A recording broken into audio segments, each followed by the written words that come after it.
Good evening बच्चों, संसारपुर में आपका स्वागत है। आज की क्लास आपके लिए बहुत ही बेहतरीन और बहुत धमाकेदार क्लास शुरू होगी। ठीक है, आज से आपके लिए जितने भी इम्पॉर्टेंट क्वेश्चन हैं पूरे किताब के क्वेश्चन, इम्पॉर्टेंट आए हुए प्रीवियस क्वेश्चन और फुल रिवीजन आपका इस क्लास में होगा। ठीक है, जितनी भी आज से आपकी हाई स्कूल की क्लास चलेगी पूरी की पूरी आपके बोर्ड एग्जाम से संबंधित सारे के सारे क्वेश्चनों का हम लोग डिस्कशन करते चलेंगे। ठीक है, तो देखिए इस क्लास में आपको क्या क्या मिलेगा पहले आप ये जान लीजिए। ठीक है, क्लास तो हम लोग 5 मिनट बाद शुरू करेंगे, लेकिन पहले आप जान लीजिए आपको इस क्लास के अंतर्गत मिलने के वाला क्या क्या है। आपको मिलेगा फुल रिवीजन मिलेगा। ठीक है, क्या मिलेगा? फुल रिवीजन मिल जाएगा और ये हो जाएगा आपका पहला। दूसरा मिलेगा आपको प्रीवियस क्वेश्चन, जितने भी सन में आए हुए क्वेश्चन हैं, जितने भी पिछले सन में आए हुए क्वेश्चन, वो सारे क्वेश्चन मिलेंगे। और तीसरी खास बात यह है कि आपको विद्या प्रकाशन की जो आती है क्वेश्चन बैंक, कौन सी? क्वेश्चन बैंक, और विद्या प्रकाशन की हो गई। उसके बाद राजीव प्रकाशन प्लस अवतार और प्लस काका 10 इयर्स, कौन सी? काका 10 इयर्स।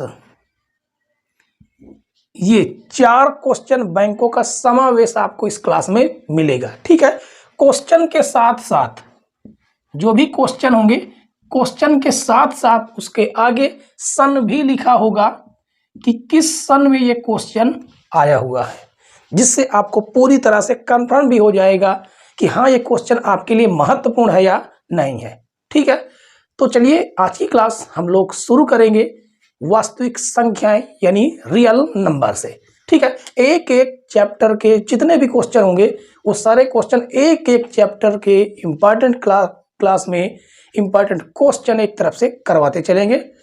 ठीक है, चलिए शुरू करते हैं। आइए बच्चों शुरू करते हैं। क्वेश्चन नंबर 1, इसमें देखिए कहा गया कि दिया है HCF 18 दिया गया है। ठीक, कोष्टक में आपको 2 संख्याएं भी दी गई हैं और कहा गया ज्ञात कीजिए LCM 252 594 क्या होगा। यानी हमें LCM ज्ञात करना है और दूसरा क्वेश्चन भी सेम टू सेम ऐसा ही क्वेश्चन है। कहा गया यदि संख्याएं 306 और 657 का HCF 9 है, तब संख्याओं 306 और 657 का LCM क्या होगा। अब देखिए ये आपके सामने रेड मार्कर से आपको सन दिखाई दे रहे हैं कि ये 2022 यूपी में ये भी आया हुआ है और ये क्वेश्चन भी आया हुआ है। ठीक है, तो चलिए शुरू करते हैं। सबसे पहले हमने आपको ये बता दें कि इसका फार्मूला क्या होता है। देखिए आपको जैसे ही क्वेश्चन कराए जाएंगे वैसे ही आपको क्वेश्चन के साथ में ही फार्मूले दिए जाएंगे। ठीक है, और आगे या पीछे आपको फार्मूले नहीं दिए जाएंगे। जैसे ही क्वेश्चन जैसा क्वेश्चन आएगा वैसे ही उसके साथ में उसका फार्मूला भी यूज होगा। ठीक है, चलिए तो देखिए इसमें फार्मूला कौन सा यूज होने वाला है। यहां पर आपको 2 संख्याएं दिख रही हैं, HCF दिख रहा, LCM ज्ञात करना है। तो हम सॉल्व कर रहे हैं क्वेश्चन नंबर 1। ठीक है, अब यहां पर सूत्र कौन सा लगने वाला है? सूत्र लगने वाला है प्रथम संख्या गुणे द्वितीय संख्या बराबर LCM गुणे HCF। ये फार्मूला यूज होगा दोनों के दोनों क्वेश्चनों में। ठीक है, और आपको पेपर में भी ऐसे ही फार्मूले को लिखकर कोष्टक के अंदर ब्लैक पेन से बंद कर देना है। ठीक है, आपको राइटिंग का विशेष ध्यान देना है। ठीक है, चलिए प्रथम संख्या कौन सी है? अब ये आपकी प्रथम संख्या, ये दूसरी संख्या है, तो लिखेंगे प्रथम संख्या 252 है, गुणे द्वितीय संख्या 594 है, बराबर एलसीएम आपका ज्ञात करना है, एलसीएम और एचसीएफ आपका 18 है। कितना है? 18 है। अब जो भी हमें ज्ञात करना है उसे एक तरफ रखेंगे, बाकी को एक तरफ कर देंगे। यानी ये संख्या गुणे से कहाँ आने वाली है? भाग में। गुणे से ये कहाँ आ जाएगी? भाग में आ जाएगी। ठीक है, बिल्कुल बेसिक से आपको बताएंगे, आराम से समझाएंगे, पूरी तरह समझ में आएगा। ठीक है, तो देखिए 2 से काटेंगे तो ये हो जाएगा 2 नहीं 18, इसे हम लोग काटेंगे 2 से। ठीक है, तो हो जाएगा 2 एक अन्नम 2, 2 दूनी 4, 1 बढ़ेगा 2 छंग 12। ठीक है, उसके बाद फिर हम लोग काट लेते हैं, 3 त्रिक 9, 3 चौको 12 और 3 दूनी 6। फिर 3 से काट लेते हैं, 3 एक अन्नम 3, 3 एक अन्नम 3, 1 बढ़ गया 3 चौको 12। तो यहां से एलसीएम बराबर क्या आने वाला है? 14 गुणे 594। तो एलसीएम बराबर आपका क्या आएगा? आप इसका गुणा आराम से करवा सकते हैं। तो 594 और 14 का गुणा कराएंगे तो आ जाएगा 8316। क्या आएगा? 8316। आपको एक बात और याद रखनी है कि पेपर में आपको हर स्टेप में बराबर का निशान जरूर लगाना है। ठीक है, तो ये आ गया आपका एलसीएम, ये होगा आपका पहला क्वेश्चन। ठीक है, सेम टू सेम बिल्कुल हमें क्या करना है, दूसरे क्वेश्चन को भी ऐसे ही सॉल्व करना है। ठीक है, अब इसको आप स्क्रीनशॉट ले लीजिए या नोट कर लीजिए। ठीक है, चलिए अब शुरू करते हैं हम लोग दूसरा क्वेश्चन। ठीक है, इसे हम लोग मिट देते हैं। अब आपने इसको लिख लिया होगा। ठीक है, इसको हमने क्या किया? रेज कर दिया। अब देखते हैं दूसरा, फार्मूला आपका यही लगेगा। ठीक है, तो ये होगा आपका दूसरा नंबर का क्वेश्चन। प्रथम संख्या यहां पर दी गई है 306, दूसरी संख्या आपकी 657 है। एलसीएम आपका क्या है? एलसीएम ज्ञात करना है और एचसीएफ यानी मासा आपका दिया है 9। ठीक है, चलिए जो भी कटे उसे हम डायरेक्टली काट सकते हैं। कैसे काटेंगे देखिए, 3 त्रिक 9, 3 एक अन्नम 3, 0 3 दूनी 6, फिर 3 से काटेंगे, 3 एक अन्नम 3, 3 त्रिक 9, 1 बढ़ेगा 3 चौको 12। यानी एलसीएम बराबर आएगा 34 गुणे 657। तो एलसीएम बराबर आप इसका आराम से गुणा करवा सकते हैं।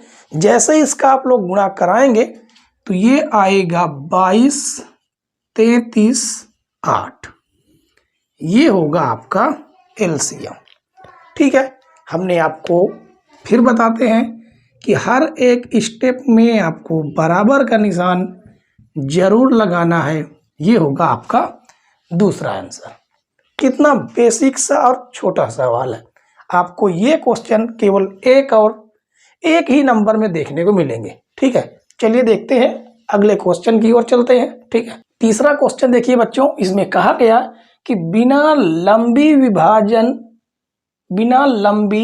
विभाजन प्रक्रिया किए ज्ञात कीजिए कि क्या निम्नलिखित संख्याओं का दशमलव प्रसार शांत होगा या अशांत आवर्ती होगा। अपने उत्तर के लिए कारण भी देना है। ठीक है, तो देखिए ये 2019 में आया हुआ है और ये 2020 में आया है। दोनों का सेम तरीका है, सेम टू सेम। ठीक है, तो सबसे पहले हम लोग सॉल्व करेंगे पहला क्वेश्चन। पहले क्वेश्चन को सॉल्व करने के लिए सबसे पहले हमें इनके गुणनखंड करने होंगे। ठीक है, तो सबसे पहले इनके गुणनखंड करके देख लेते हैं। किसका गुणनखंड करेंगे? देखिए ऊपर का भी हम लोग गुणनखंड करेंगे, नीचे का भी गुणनखंड करेंगे, ठीक है। तो ये होगा कितना, 987 का हम लोग करेंगे गुणनखंड। हमने कहा आपको बिल्कुल बेसिक से लेकर चलेंगे, ठीक है। तो जैसे ही आप लोग जान चुके होंगे फिर उसके बाद बेसिक से एडवांस की ओर चलेंगे। तो सबसे पहले में इसको क्या करना होगा, इसका गुणनखंड करेंगे। किससे गुणनखंड करेंगे? कर देंगे 3 से, ठीक है। तो ये हो जाएगा 3 त्रिक 9, 3 दूनी 6, 2 बढ़ गया 3 9 27, ठीक है। तो कितना हो जाएगा, देखिए जोड़ेंगे तो 9 2 11 2 11 11 3 14। अब ये 3 से नहीं कटेगा, अब इसे हम लोग काटेंगे 7 से। तो ये कितना हो जाएगा, ये हो जाएगा 7 चौक 28, ठीक है। उसके बाद इसका भाग देंगे, 6 बढ़ेगा, 7 चौक 28, 28 4 32, 4 7 7 49। अब ये अपने ही संख्या से कटेगा। उसके बाद एक और बचता है, उसका भी हम लोग गुणनखंड कर लेते हैं। कितना है, 10 500, ठीक है। इसका हम लोग गुणनखंड करेंगे तो सीधे आप लोग छोटी से छोटी संख्या से काटें। लास्ट में अगर आपको 0 2 4 6 8 मिल जाता है, सीधे आपको 2 से क्रॉस कर देना है। तो 2 से भाग देंगे, 2 पंचे 10, 2 दूनी 4, 1 बढ़ेगा 2 पंचे 10 0, फिर 2 से काटेंगे, 2 दूनी 4, 1 बढ़ेगा 2 छंग 12, फिर 2 दूनी 4, 2 पंचे 10। अब इसे हम कितने से काटेंगे? इकाई अंक आपका 5 दिख रहा है, आप बिल्कुल 5 से काट दीजिए, ठीक है। सीधे 5 से काटते हैं तो 5 5 25, 1 बढ़ेगा ये 12 होगा, 5 दूनी 10, 5 5 25, फिर 5 से काटेंगे तो 5 1 5 0 और 5 5 25, फिर 5 से काट देते हैं, 5 दूनी 10, 5 1 5। अब ये कटेगा 3 से, 3 सते 21 और उसके बाद 7 से। गुणनखंड आपका कंप्लीट। अब आपको यहां पर क्या करना होगा, सिंपल सा करना ये है कि 987 का हमने किया गुणनखंड, तो उसको हम लिखेंगे 3 गुणे 7 गुणे 47 बाई क्या आएगा, ये सारे के सारे नंबर, यानी 2 कितनी बार, 2 है 2 बार, उसके बाद 5 कितनी बार, 3 बार, 5 की घात 3 गुणे 3 होगा 1 बार, 7 है 1 बार। अब जो भी कटे, जो भी कटता है उसे हम लोग काट देंगे, ठीक है। तो देखिए 3 से 3 कटेगा, 7 से 7 कटेगा, और जो भी बचता है उसे हम लोग लिख लेंगे। तो यहां से सिंपल सा आएगा 47/2 की पावर 2 गुणे 5 की पावर 3। अब यहां पर आपको ध्यान देना है, कैसे पता करें कि यह जो हमारा जो क्वेश्चन है वो शांत है या अशांत है। तो आपको करना क्या है, सिंपल नीचे वाले में देखना है। अगर आपका ये हर, देखो ऊपर वाले को अंश बोलते हैं, नीचे वाले को हर, ठीक है।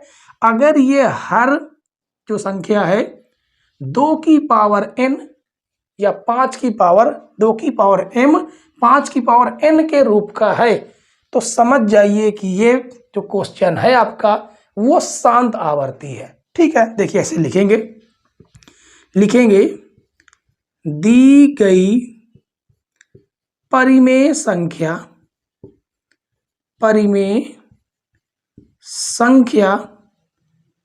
2 की पावर n गुणे 5 की पावर n के रूप का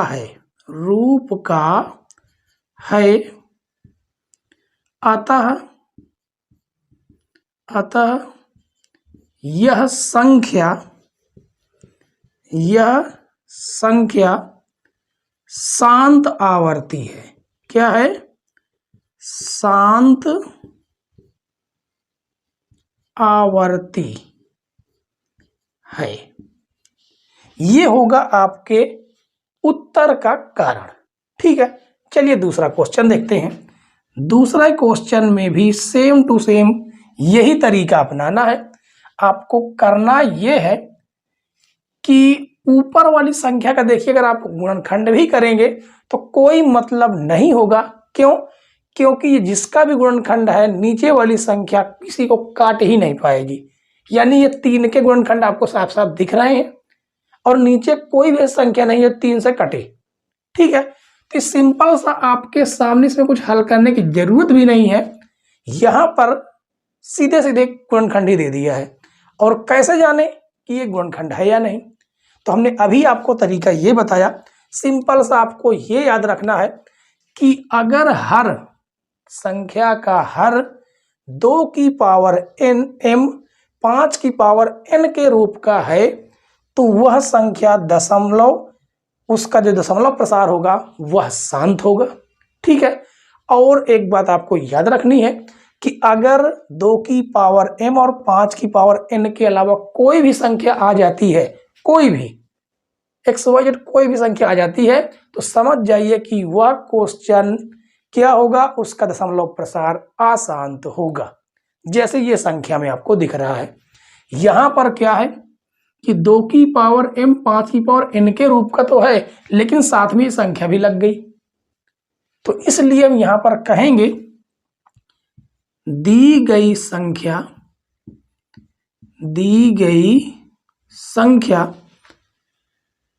2 की पावर m गुणे 5 की पावर n के रूप का नहीं है, क्योंकि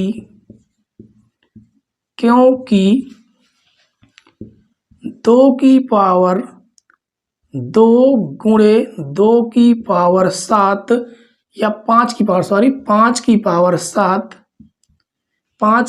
7 के साथ 7 की पावर 5 भी शामिल है। क्या है? शामिल है।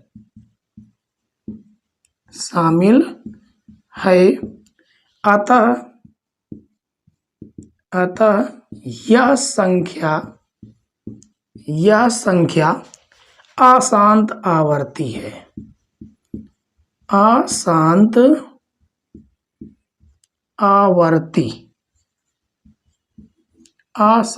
आवर्ती है। ठीक है, इतना काम आपको करना है इन क्वेश्चनों में।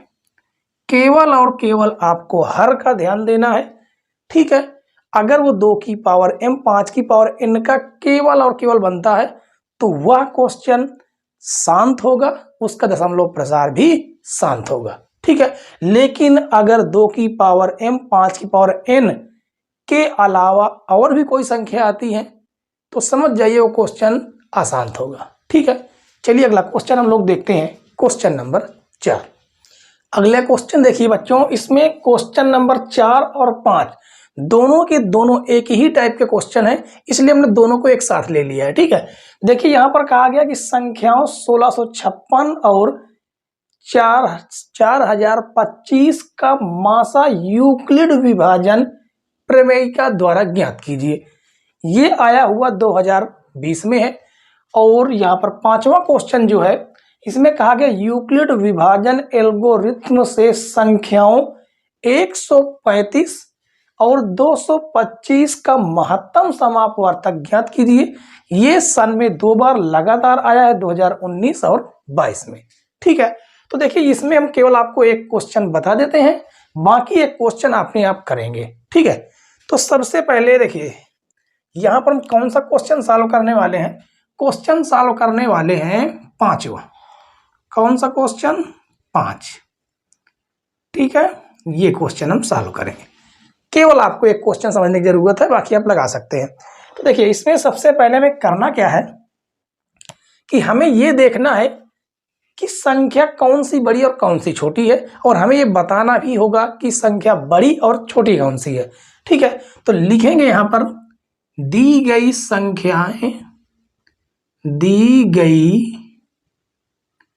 संख्याएं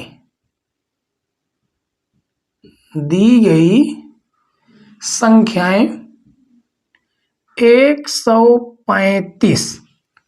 अब देखिए कौन सी बड़ी कौन सी छोटी, ये 135 है और ये 225 है। तो जिधर की ओर संख्या बड़ी होगी उधर की ओर हमें बड़ा मुंह खोल देना है, क्योंकि इससे हमें यह पता चलता है कौन संख्या बड़ी और कौन संख्या छोटी है। ठीक है, तो हमने क्या लिखा, दी गई संख्याएं 135 छोटी है 225 से। ठीक है, यहां पर लिखेंगे है। अब यहां पर हम लोग डालेंगे फर्स्ट स्थिति। क्या डालेंगे, फर्स्ट स्थिति। अब हमारा काम शुरू होता है।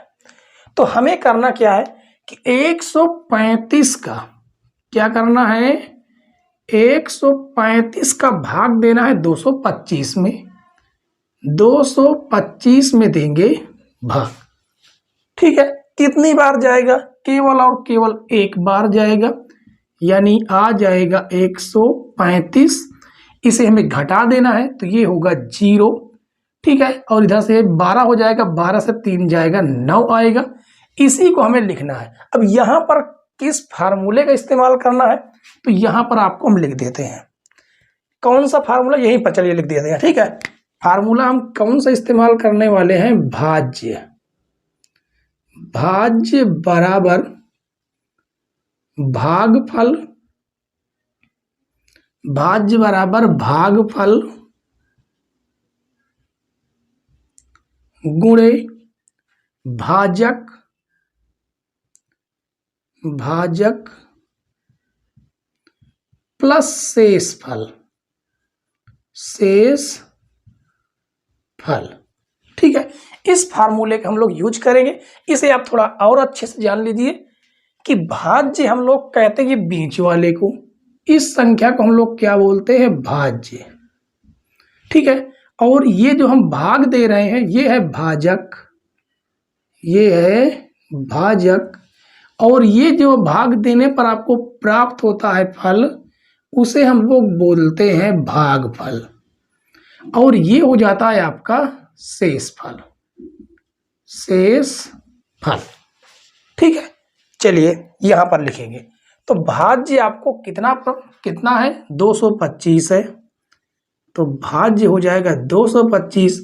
भागफल कितना प्राप्त हुआ, 1 प्राप्त हुआ है, 1 गुणे भाजक कितना है, 135 है, प्लस शेषफल कितना है, 19।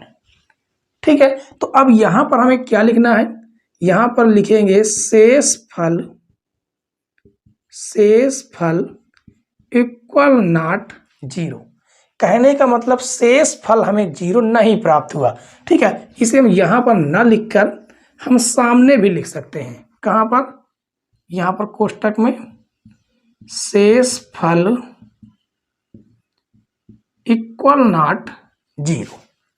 अब जैसे ही आपको ये पता चला कि शेषफल 0 हमें नहीं प्राप्त हुआ, तो यही प्रक्रिया फिर हमें आगे दोहरा देनी है, भाग दे देना है। किसका भाग किस में देंगे, जो भी शेष आया उसका भाग हम पहले भाजक में देंगे, यानी 135 में। ये प्रक्रिया आपकी चलती रहेगी। तो यहां पर हमारा अब हो जाएगा सेकेंड स्थिति, सेकेंड स्थिति। अब सेकेंड स्थिति में क्या होगा, इसका फिर आगे भाग देंगे, तो ये कितनी बार में जाएगा, एक ही बार में जाएगा, तो यहां से आएगा 5, और इसका अगर हम लोग क्या करेंगे, घटाएंगे, तो आ जाए कितना, 45 आ जाएगा। ठीक है, तो इसे फिर हम दोबारा वैसा ही लिखेंगे। अब हमें फार्मूला बार बार लिखने की आवश्यकता नहीं है। ठीक है, सीधे सीधे हम लोग लिख सकते हैं। क्या लिखेंगे, भाज्य हमारा कितना है, 135 है, 135 भाज्य बराबर भागफल 1 है, गुणे भाजक 90 है, प्लस शेष आया है 45। तो यहां पर फिर हम लोग लिख सकते हैं शेषफल इक्वल नॉट 0। ठीक है, तो जैसे ही हमें प्राप्त होता है कि शेषफल 0 नहीं है, फिर आगे वही प्रक्रिया अपना लेनी है। यानी 45 का भाग हम लोग पहले वाले भाजक में देंगे। अब देखिए ये भाग पूरी तरह से 2 बार में चला जाएगा और पूरे का पूरा शेषफल 0 ही प्राप्त होगा। ठीक है, तो यहां पर हमारी कौन सी स्थिति है? ये हो जाती है थर्ड स्थिति। ठीक है,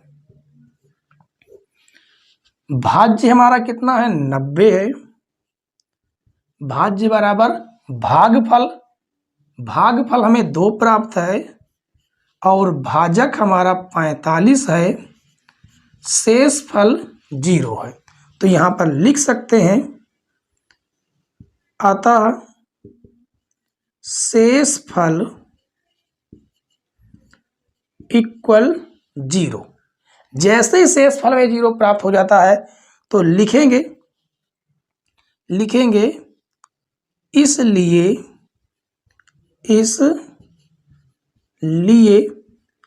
HCF मतलब मासा कितना हो जाएगा आपका? जिसका भाग पूरी तरह से चला जाएगा। यानी किसका हम भाग दे रहे हैं? 45 का। तो HCF भी आपका 45 ही होगा। यही हो जाएगा आपका आंसर। ये होगा आपका आंसर। ठीक है, बेहतरीन क्वेश्चन था, बढ़िया क्वेश्चन है। आप लोग अपने आप भी इसे लगा सकते थे, केवल और केवल इसे भाग देने की जरूरत थी बस। हाँ, आपको ये ध्यान देना है, ये प्रक्रिया तो आपको फेयर में करना ही करना है। साथ में जैसे हमने जस्ट बगल में हमने इसको किया, वैसा आपको भी इसे दिखा देना है। ठीक है, ना भी दिखाएंगे तब भी कोई प्रॉब्लम नहीं होनी है, लेकिन अगर आप इसे दिखा देते हैं तो और अच्छी बात है। ठीक है, तो चलिए हम लोग अगले क्वेश्चन की तरफ चलते हैं। Question number 6। अगले क्वेश्चन देखिए बच्चों, क्वेश्चन नंबर 6 और क्वेश्चन नंबर 7, ये क्वेश्चन भी पिछले क्वेश्चन के जैसे हैं। ठीक है, दोनों क्वेश्चन एक जैसे हैं, जिसमें से आपको हम एक क्वेश्चन बताएंगे और एक क्वेश्चन आपको होमवर्क में रहेगा। ठीक है, तो देखिए यहाँ पर पहला क्वेश्चन लिखा है कि यूक्लिड विभाजन एल्गोरिथम का प्रयोग करके 272 और 1032 का महत्तम समापवर्तक ज्ञात कीजिए। ये आया हुआ 2022 में है। ठीक है, उसके बाद यूक्लिड विभाजन एल्गोरिथम से संख्याओं 165 और 255 का मासा ज्ञात कीजिए। ये आया हुआ 2019 और 2022 में है। अब यहाँ पर कुछ बच्चे ये कंफ्यूज होंगे कि 2022 में दो क्वेश्चन कैसे आ रहे हैं। तो आपको बता देते हैं कि इसके पेपर के कई सेट बनते हैं। ठीक है, तो कुछ यूपी के होते हैं, कुछ राजस्थान के हो गए, बिहार के हो गए, ये सारे हर जगह के क्वेश्चन पेपर, मॉडल पेपर अलग अलग होते हैं। ठीक है, तो ये वहीं से क्वेश्चन उठा के क्वेश्चन बैंकों में रख दिए जाते हैं, वहीं से आपको हम लोग सॉल्व करवा रहे हैं। ठीक है, तो जो भी सन में क्वेश्चन आए हुए हैं उन सारे के सारे क्वेश्चनों को हम लोग डिस्कशन करेंगे इस क्लास में, पूरी तरह से बिल्कुल नॉर्मल, यानी बिल्कुल बेसिक से। ठीक है, तो देखिए यहाँ पर हम आपको क्वेश्चन नंबर 7 बता रहे हैं, सेम टू सेम पिछले के जैसा ही सॉल्व करना है। ठीक है, तो हमें करना क्या है कि सबसे पहले आपको बता दें कौन सा क्वेश्चन सॉल्व कर रहे हैं। तो क्वेश्चन नंबर 7 हम लोग सॉल्व कर रहे हैं, ये आपका होमवर्क में रहेगा। ठीक है, तो सबसे पहले हमें ये बताना है कि हमारी संख्याएं कौन कौन सी हैं और कौन संख्या छोटी, कौन संख्या बड़ी है। ठीक है, तो यहाँ पर लिखेंगे दी गई संख्याएं दी गई संख्याएं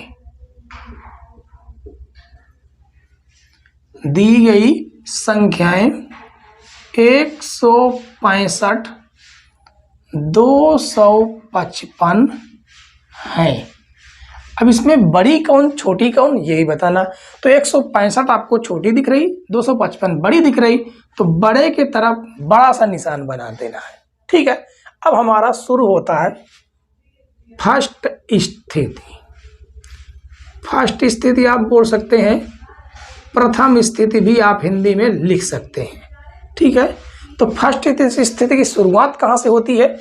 हमें क्या करना है कि क्वेश्चन जहाँ पर सॉल्व कर रहे हैं उसके जस्ट बगल में हमें इसका भाग भी साथ में देना है। 165 का हम लोग भाग देंगे 255 में, 255 में भाग देंगे। अब भाग भी कैसे देना है, देखिए एक बार में इसका भाग जाएगा तो आ जाएगा 165, आप इसे घटा लेंगे, ठीक है। तो कितना आएगा 0, 15 में से 6 जाएगा 9 आ जाएगा। अब इसे ही हमें क्या बना लेना, फर्स्ट स्थिति बना लेना है। तो कैसे लिखेंगे, हमने देखिए इसके पहले वाले क्वेश्चन में भी हमने फार्मूला लिख दिया था, आपको भी पहले स्टेप में फार्मूले को लिख देना है, ठीक है। सॉरी, क्या लिखना है, भाज्य बराबर, क्या लिखेंगे, भाज्य बराबर भाजक गुणे भागफल प्लस शेषफल, ये हमारा होगा मेन फार्मूला, ठीक है। अब इसी फार्मूले पर हम लोग इन्हें रखेंगे। तो भाज्य हमारा कौन सा है, भाज्य हमने इसके पहले क्वेश्चन बताया, ये हमारा बीच वाला संख्या जिसमें हम भाग देते हैं वो भाज्य होता है, यानी 255 बराबर भाजक जिसका हम लोग भाग दे रहे हैं यानी 165, भागफल यानी जो भाग देने पर प्राप्त होता है उसे हम लोग बोलते हैं भागफल, प्लस शेषफल कितना है 90 है। अब यहाँ पर लिखेंगे शेषफल इक्वल नॉट 0। कहने का मतलब शेषफल हमें 0 नहीं प्राप्त हुआ, क्योंकि जैसे ही शेषफल 0 प्राप्त होगा जिस संख्या से वो संख्या का भाग कट जाएगा वही हमारा सेफ हो जाएगा, ठीक है। तो अब यहाँ पर हम लिखेंगे सेकंड स्थिति,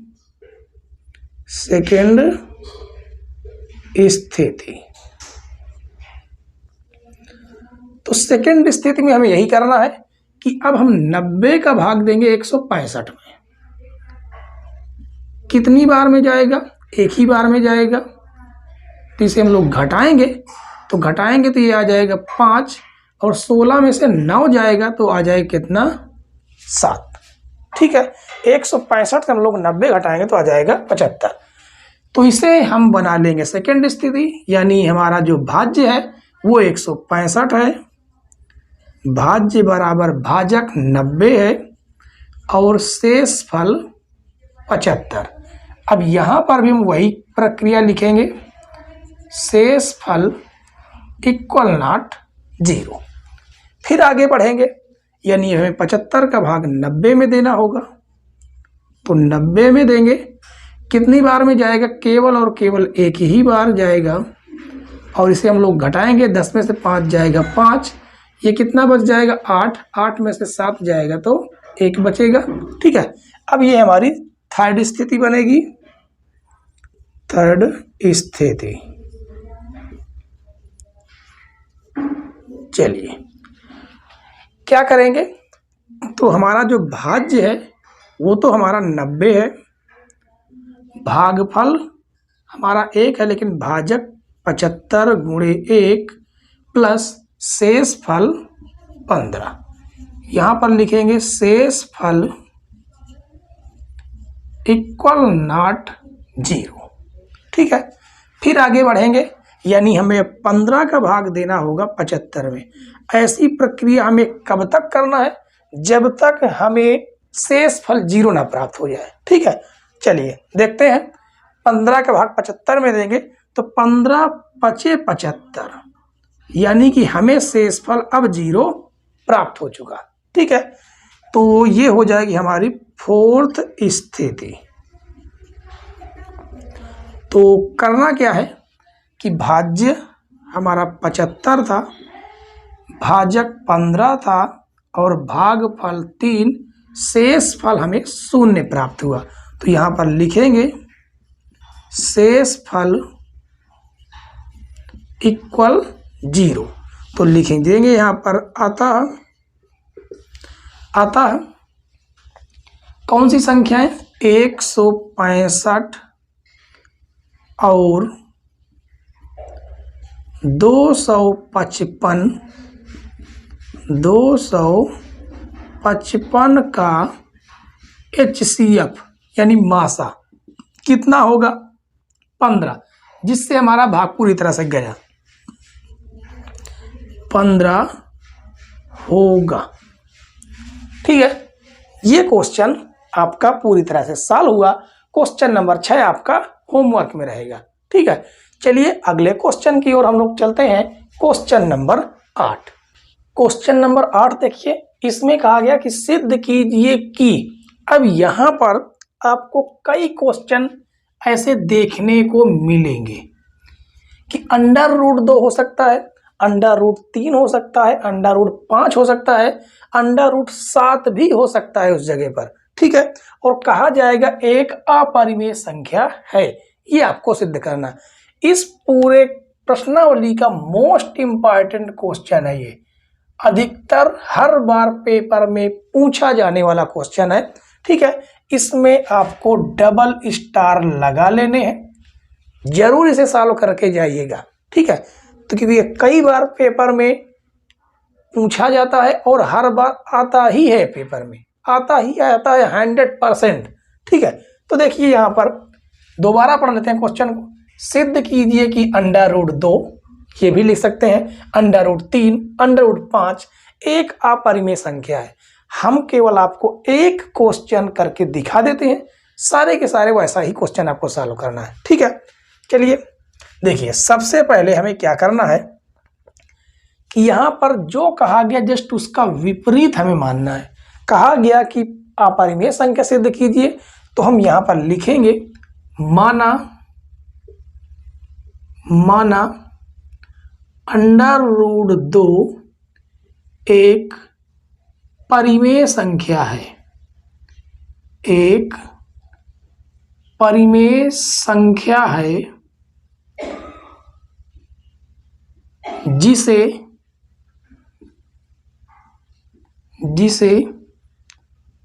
P/Q के रूप में लिख सकते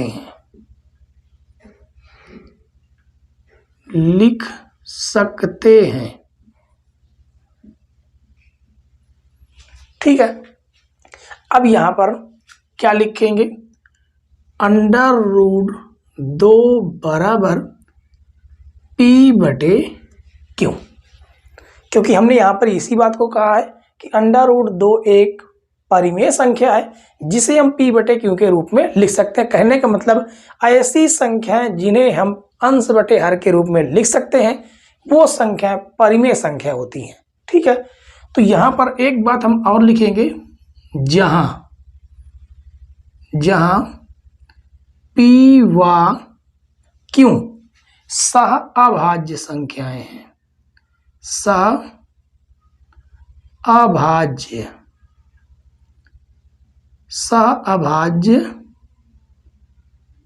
संख्याएं हैं, सह अभाज्य संख्याएं हैं। अब सह अभाज्य का मतलब क्या होता है, ऐसी संख्याएं, ऐसी दो संख्याएं जिनका मासा केवल और केवल एक होना चाहिए, मतलब एक दूसरे से वो कटे ही ना। ठीक है, चलिए अब हमें क्या करना है, इसका दोनों पक्षों का वर्ग कर देना है। ठीक है, यहां पर लिखेंगे दोनों पक्षों का वर्ग करने पर जैसा जैसा आपको बताते आपको वैसा ही कर देना है, पूरे के पूरे एक भी नंबर आपके नहीं कटेंगे। ठीक है, चलिए इसका वर्ग करेंगे तो ये होगा 2 और ये क्या हो जाएगा P²/Q²। ठीक है, जैसे ही आप इसका वर्ग करेंगे, √2 का वर्ग करेंगे 2 आएगा, P का स्क्वायर करेंगे P² हो जाएगा, Q का स्क्वायर करेंगे Q² हो जाएगा। इसका पक्षांतर कर लेंगे हम लोग तो ये आ जाएगा क्या, इसका इधर करेंगे तो 2Q² बराबर P²। ठीक है, कहने का मतलब हम ऐसे भी लिख सकते हैं कि P² बराबर 2Q²। अब यहां से हमें क्या लिखना है कि देखिए जैसे ही पी स्क्वायर बराबर आया 2q स्क्वायर, कहने का मतलब है कि पी स्क्वायर का ऐसा कोई गुणनखंड होगा जो इसका 2 का गुणनखंड है। यानी कहने का मतलब है कि हम इसे ऐसे लिख सकते हैं, जैसे मान लीजिए यहाँ पर एक कोई संख्या हम ले लेते हैं, संख्या ले लेते हैं कौन सी, 15 ही ले लेते हैं, ठीक है 15 ले लेते हैं। अब ये संख्या किससे कटेगी, यहाँ पर कोई एक संख्या 3 लिख देते हैं और यहाँ पर लिख देते हैं मान लीजिए क्यों, ठीक है। अब ये जो संख्या है इस गुणनखंड से जरूर कटेगी, कटेगी कि नहीं कटेगी, बिल्कुल कटेगी। उसी तरह यहाँ पर भी है कि 2 जो भी गुणनखंड है और यहाँ पर जो भी संख्या है वो 2 से जरूर कटेगी। जैसे यहाँ पर 15 किससे कट रही, 3 से कट रही, यानी इसके जस्ट बगल में जो संख्या है उससे कट रही। वैसे ही यहाँ पर भी ये 2 से ये पी स्क्वायर कटेगी, मतलब विभाज्य है या भाज्य है। तो कहने का मतलब यहाँ पर लिखेंगे कि पी स्क्वायर 2 से भाज्य है, इसलिए पी 2 से भाज्य है। कहने का मतलब अगर उसका स्क्वायर, अगर किसी संख्या का स्क्वायर उस संख्या से कटता है 2 से, जैसे मान लीजिए कि जैसे यहाँ पर मान लीजिए दूसरी संख्या लेते हैं, दूसरी संख्या हम कौन सी ले लेते हैं, किसी का स्क्वायर ले लेते हैं। किसका स्क्वायर ले लेते हैं, हम ले लेते हैं 25 यानी 5 का स्क्वायर। किसका, 5 का स्क्वायर। यहाँ पर ले लेते हैं 5 का स्क्वायर बराबर में हो जाता है 5 क्यों, ठीक है। अब अगर ये 5 इसको काटती है तो इसका हम कितनी भी घात कर दें, स्क्वायर करें, क्यूब करें, कुछ भी करें, ये संख्या इस वाले को जरूर काटेगी। यानी कहने का मतलब अगर स्क्वायर कट रहा तो संख्या भी 100% कटेगी, ठीक है। इसे हम क्या मान देते हैं, समीकरण 1। अब आगे बढ़ते हैं। अब यहां पर हम क्या लिखेंगे, माना P बराबर 2R। अब इसका हमें क्या करना है, इसका दोनों पक्षों को वर्ग करेंगे, ठीक है। तो लिखेंगे दोनों पक्षों का वर्ग करने पर, दोनों पक्षों का वर्ग करने पर। अब इधर देखिए, जैसे दोनों पक्षों का वर्ग करेंगे तो ये हो जाएगा पी स्क्वायर बराबर इस 2R का भी हो जाएगा होल स्क्वायर। तो हो जाएगा पी स्क्वायर बराबर 2 का स्क्वायर करेंगे तो कितना आ जाएगा, 4 आ जाएगा, और इसका भी स्क्वायर हो जाएगा, ठीक है। अब देखिए जो पी स्क्वायर है वो यहां से देखिए किसके बराबर है, पी स्क्वायर 2q स्क्वायर के बराबर। यानी यहां पर हम मान रख सकते हैं कि पी स्क्वायर की जगह पर 2q स्क्वायर बराबर 4R स्क्वायर। यहां पर हम लोग लिख भी देंगे, कोष्टक में लिख देंगे कि पी स्क्वायर बराबर है 2q स्क्वायर के, ठीक है। इसलिए हमने यहां पर लिखा। अब देखिए यहां पर एक कट रही है तो यहां से आ जाएगा q स्क्वायर बराबर 2R स्क्वायर। अब ये q स्क्वायर भी 2 से कटेगा, ठीक। तो यहां पर लिखेंगे q स्क्वायर 2 से भाज्य है, 2 से भाज्य है, इसलिए जैसा हमने यहां पर किया सेम टू सेम वैसा यहां पर भी करना है, ठीक है। इसलिए q 2 से भाज्य है। अगर उसका स्क्वायर 2 से भी भाज्य है तो इसका मतलब उसकी जो संख्या है वो भी 2 से भाज्य होगी, ठीक है, 100% होगी। तो लिखेंगे यहां पर अतः, इसे हम लोग समीकरण 2 मान देते हैं, ठीक है। अतः समीकरण एक व समीकरण दो से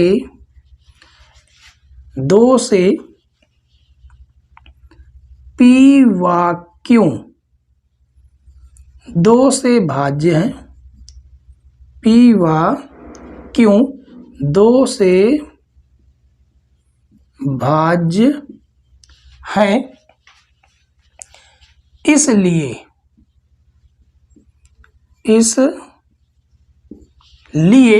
देखिए यहां पर हमने क्या कहा था कि P व Q सह अभाज्य संख्या, मतलब किसी से नहीं कटेंगे, स्वयं से कटेंगी। लेकिन बाद में हमें परिणाम क्या मिले कि समीकरण 1 और 2 में ये परिणाम मिले कि P और Q दो से भी भाज्य हो गए। जब दो से भाज्य हो गए तो इसका मतलब कि ये जो संख्या √2 है एक परिमेय न होकर अपरिमेय हो गई। तो उसी बात को यहां पर लिख रहे हैं। इसलिए √2 एक अपरिमेय संख्या होगी। ठीक है, तो एक बार दोबारा चेक कर लेते हैं। अतः समीकरण 1 व समीकरण 2 से P व Q दो से भाज्य हैं। ठीक है, इसलिए √2 एक अपरिमेय संख्या होगी। फिर ठीक है, बिल्कुल राइट है। ठीक है, तो ऐसे आपको इन सारे क्वेश्चनों को करना है। आप इस 2 की जगह पर आप 3 भी रख देंगे तो केवल और केवल संख्याएं चेंज होंगी, बाकी और कुछ भी नहीं चेंज होगा। ठीक है, तो इस क्वेश्चन के माध्यम से अगला क्वेश्चन भी बहुत इंपॉर्टेंट है।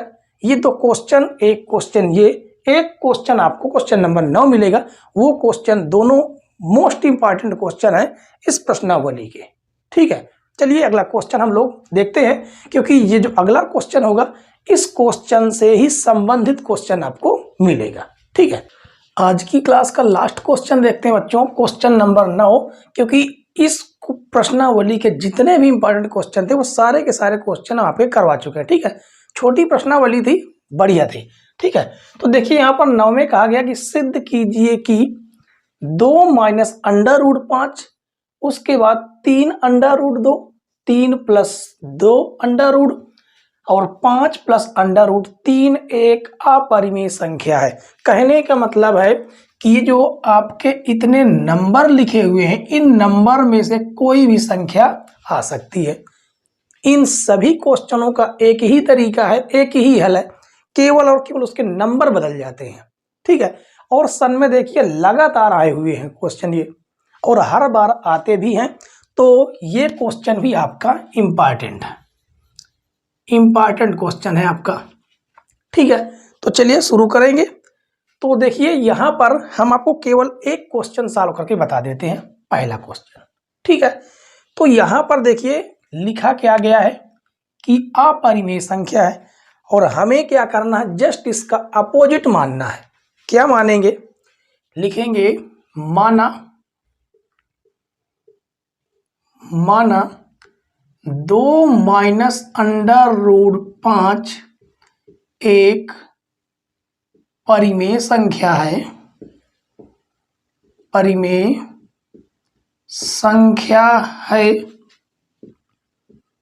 जिसे हम P/Q के रूप का लिख सकते हैं।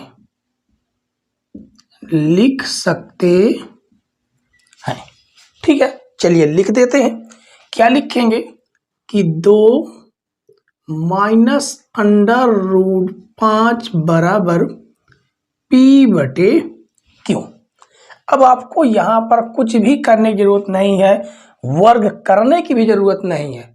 ठीक है, क्यों नहीं करने की जरूरत, इसे हम भेजेंगे धन से ऋण में जाएगा तो आएगा माइनस √5 बराबर P/Q -2।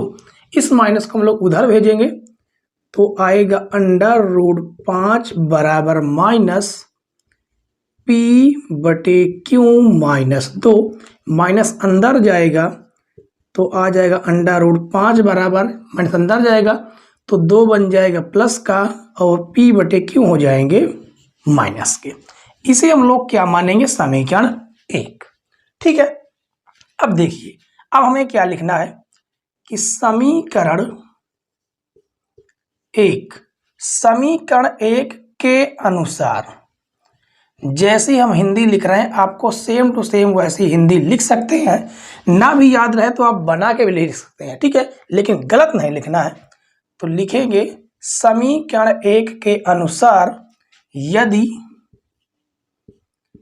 P/Q एक परिमेय संख्या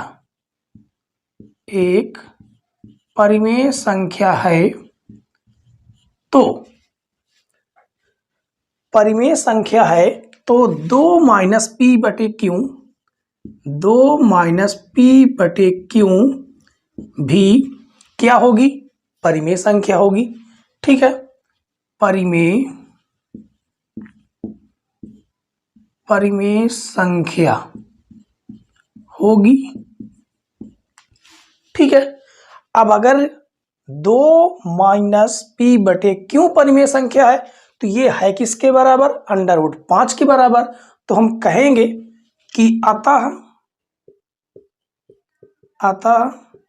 हम कह सकते हैं कि √5 एक परिमेय संख्या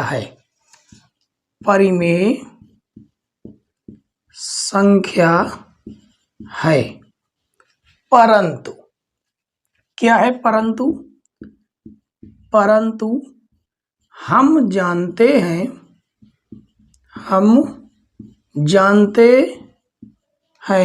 कि √5 एक अपरिमेय संख्या है। √5 एक अपरिमेय है। ठीक है, अब √5 एक अपरिमेय हो गई तो ये समझ लीजिए कि √5 या कोई भी अपरिमेय संख्या हो, किसी भी संख्या के साथ जुड़ गई या घट गई या भाग हो गया या गुणा हो गया, तो समझ जाइए कि √5 अपरिमेय संख्या होने के बावजूद स्वयं तो अपरिमेय थी, दूसरी संख्या को भी अपरिमेय कर देगी। कहने का मतलब कि हम कोई भी परिमेय संख्या मान लीजिए लिख दिए, अगर उसके साथ में हमने कोई भी अपरिमेय संख्या जोड़ दी, घटा दी, गुणा कर दिए या भाग कर दिए, तो यह संख्या अपने आप अपरिमेय संख्या में परिवर्तित हो जाएगी। वही इसके साथ भी हुआ कि √5 एक अपरिमेय है और जैसे ही 2 में से माइनस किया गया तो पूरी की पूरी संख्या को ही अपरिमेय कर दी। तो लिखेंगे कि अतः इससे स्पष्ट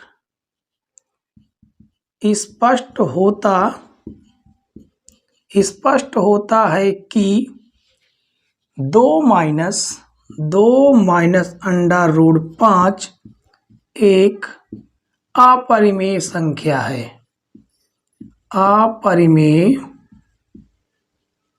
संख्या है, ठीक है, तो बेहतरीन क्वेश्चन है, इसे में आप डबल स्टार लगा लीजिएगा। बेहतरीन क्वेश्चन है, इस प्रश्नावली का मोस्ट इंपॉर्टेंट क्वेश्चन है क्वेश्चन नंबर ये 9 और क्वेश्चन नंबर 8। ये दोनों के दोनों क्वेश्चन बहुत ही बेहतरीन क्वेश्चन है। ठीक है, 100% इसके चांस होते हैं, 80% नहीं 100% चांस होते हैं कि ये क्वेश्चन आते ही आते हैं। ठीक है, तो आज के लिए इतना ही। अगर हमारी वीडियो अगर आपको पसंद आई हो तो कमेंट्स बॉक्स में आंसर जरूर छोड़िएगा कि कैसी आज की आपकी क्लास रही। ठीक है, पहली क्लास कैसी लगी, उसके बाद हम अगली आने वाली क्लास को भी इससे भी बेहतरीन से बेहतरीन समझाने का प्रयास करेंगे। ठीक है, तो आप लोग कमेंट जरूर कीजिएगा जिससे हमें आपकी ओर से मोटिवेशन मिले और हम भी आपके लिए अच्छी मेहनत कर सकें। ठीक है, वीडियो देखने के लिए धन्यवाद बच्चों। जय हिंद।